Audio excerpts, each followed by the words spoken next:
Hey guys, welcome back to my channel, and for those that are new, welcome. On this channel, I like to show you a day in my life as a non-technical tech founder based in Seattle. And for today's agenda, I already came back from the gym and showered, and I'm working from the office today. So I'm gonna go to our WeWork office downtown Seattle. I have a meeting with a potential partner, looking to collaborate with different agencies in the coming months. Number two, I need to start generating sales. So I'm basically going to be doing a lot of outbound, cold emailing, cold reach out, just trying to generate sales. That's just part of the entrepreneur's journey. I am both the founder, the CEO, the designer, the product manager, the salesperson, the legal person. That's just part of the process. And number three, I'm going to be doing quite a bit of admin work related to the business. So again, a lot of product strategy. I need to work more on pricing as well. I know that I've been offering some discounts in what's happening right now, like in terms of the pre-orders, but I actually have to come up with a long-term pricing strategy. And number four, I just need to finalize a couple of things that I cannot necessarily say on camera. But yeah, so for this week's challenge of the week, I am actually going to be talking about why I chose to stop chasing investors. So if you're interested in that, stay tuned, and yeah, let's go.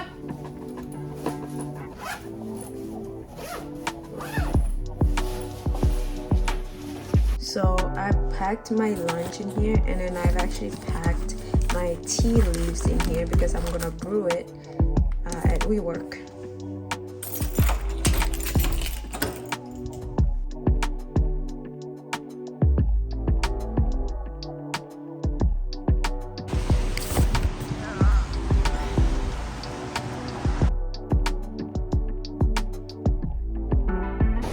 It's raining in Seattle as always. Oh, I'm so sorry. No, it's okay. Thank you.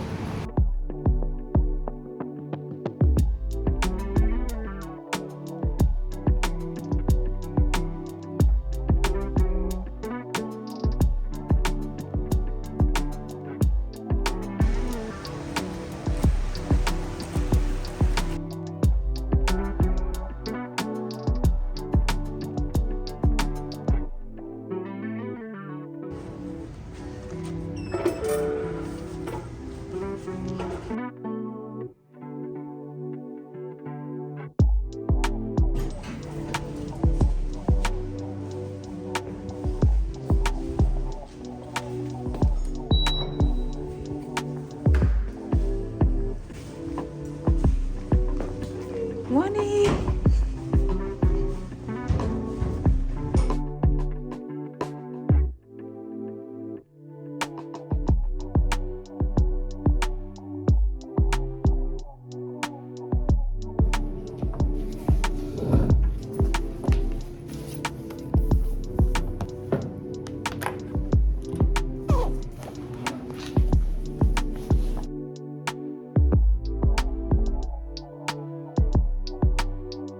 Okay, so I just realized I forgot my plastic bag that has my lunch and my tea, but luckily they provide tea here and kombucha or something, so I made sure you guys can get.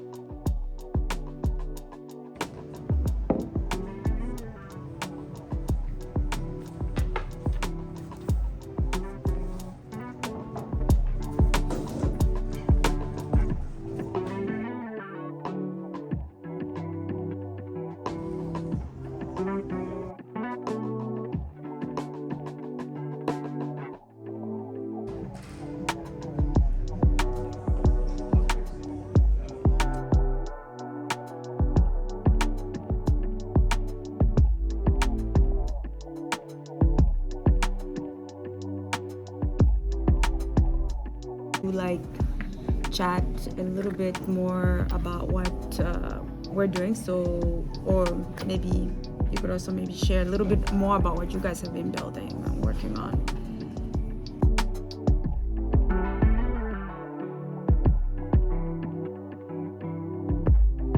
We're mainly focused on building software products, specifically within the creative economy and the social media space. So I've been working on this for full-time, at least for the past 8 or so months. So my background is mainly in product management, building software products, managing software products, and I've also been a content creator for some years, though not full-time. My thinking in building this creator platform is basically to build a tool that specifically helps creators and talent managers find ways to connect and monetize that audience. We are not really a marketing agency because that's not my area of expertise. I really have no specific interest in managing those relationships. Instead, I focus on what I do best, which is helping build the software that enables those teams to scale faster, focus more on what they are good at.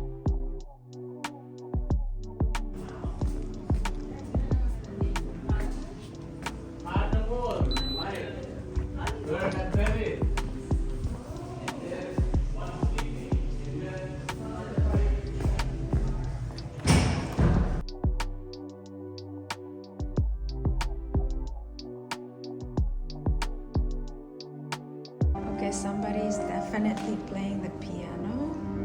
I wonder who.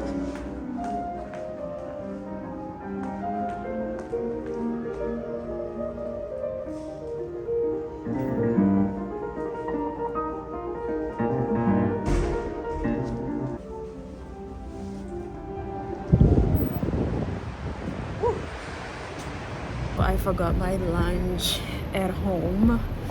Ugh.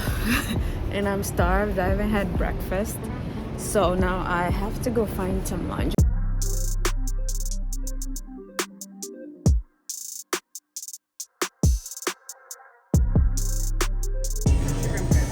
Thank you. Okay, so we got the goodies.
Okay, so I just got home after Target, needed to pick up some stuff there.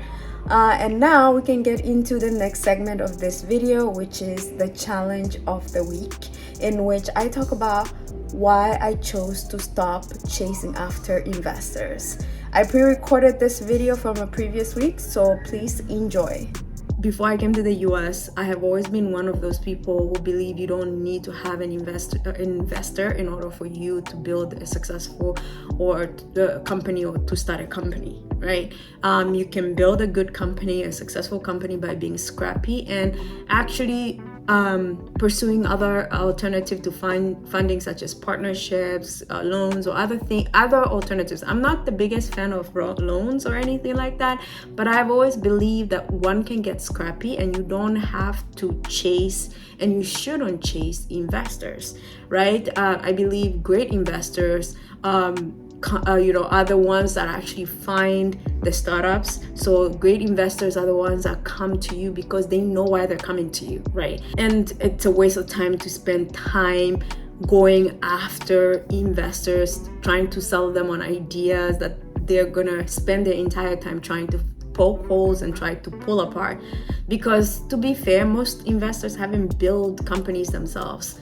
So they can't possibly know the formula to success. They can definitely give you a few blueprints, but everybody's journey is kind of different. You can definitely learn a lot from VCs, but most of them talk as if they have built Amazon and they know everything, and they make assumptions about your industry and they believe they know it better than you do, which is sad. But there are very few investors, I believe, who actually are humble enough to say that, hey, I want you to be the expert in your field. So I digress.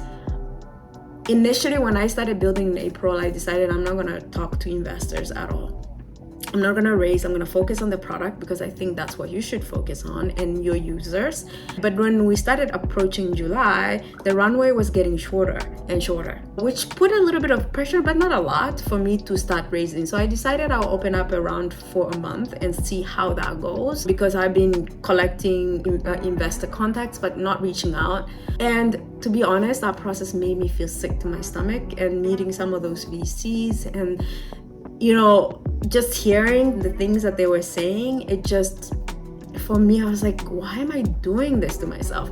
I felt so sick that in August, I just stopped completely cold turkey. I was like, okay, you know what? I'm just going to push with my product. And I did. I continued to work on my product. But then, of course, you come to a point where you need to move towards making a revenue as part of my second phase of the product roadmap, building a SaaS product. And I realized in order to build a full-time team that can execute really fast, I obviously would need some kind of funding, or at least to hire a team somehow and find a way to compensate them. And obviously the best way to make sure that you have enough to compensate is if you raise or if you find money elsewhere, right? So I decided again in mid-November to give it a shot and open up the round again. Same thing, it felt worse. And I sat there and I asked myself, I'm like, why am I doing this to myself? Perhaps one of the reasons why I am not succeeding again, I sat down, I was like, perhaps one of the reasons why I am not succeeding is because I don't believe in doing this. I don't believe this is how I should be spending my time. And even though, yes, I'm putting in enough time, I'm actually emailing people, customizing emails, even though I'm putting in the efforts to understand who the investor is and what they invest in, I don't fully believe that that's what I should be doing.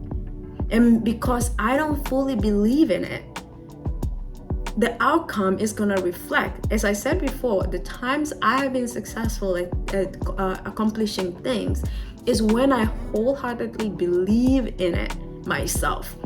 Not what other people believe, or not what other people think I ought to believe or I ought to do, but when I fully believe in it, that even people around me are like, okay, maybe except for a few, are like, you're crazy to think you can do it that way.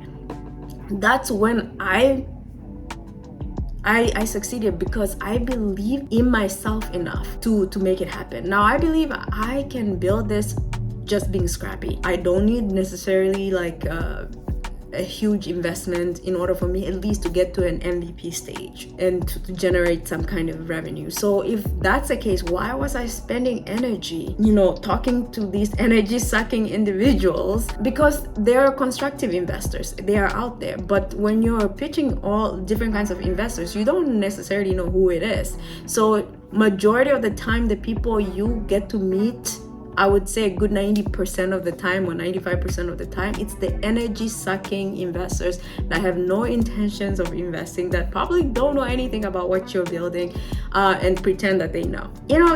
It's not a problem. It's just, I'm just telling you the reality here. I felt like it was taking a lot of energy out of me, energy I should be spending in building my product and my team and talking to my users. I was like, Toma, you are losing who you are. You're losing what you believe in. And I made a decision in December. I said, you know what? I won't be chasing any investors.